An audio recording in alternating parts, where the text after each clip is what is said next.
বর্ষার বিকেলে আমরা সবাই মিলে রেডি হয়ে চললাম জলদাপাড়া জঙ্গলের উদ্দেশ্যে। সবাই মিলে বলতে আমি, মেজদি, দাদাভাই আর লাড্ডু।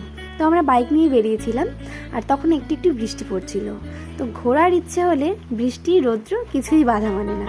তো আমরা বেরোনোর একটু আগেই বৃষ্টি হয়েছিল, তাই চারপাশটা ভেজা ভেজা রয়েছে। আর এখান থেকে শুরু হচ্ছে জলদাপাড়ার জঙ্গল। তো এই সময়টা জঙ্গল বন্ধ থাকে, তাই আমাদেরকে আর বেশি ভেতরে ঢুকতে দেয়নি। তাই আমরা বাইরে থেকেই কিছু ফটোস আর ভিডিও তুলে নিয়েছিলাম তোমাদেরকে দেখানোর জন্য। বর্ষার এই সময়টা জঙ্গল ঘোরার ব্যবস্থা বন্ধ থাকে। তো তোমরা যদি জঙ্গল ঘুরতে চাও সেপ্টেম্বরের পরে আসতে পারো। এসে তোমরা সাফারির ব্যবস্থা করে নিতে পারো। সাফারির ব্যবস্থা করলে তোমরা সারা জঙ্গল ঘুরে ঘুরে দেখতে পারো। আর কারো ভাগ্যে থাকলে হাতি, গন্ডার লাইভ দেখে নিতে পারো।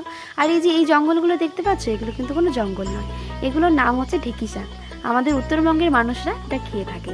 তারপর আমরা চলে গেলাম জলদাপাড়ার আর একটা রিসর্টে, যার নাম রিসর্ট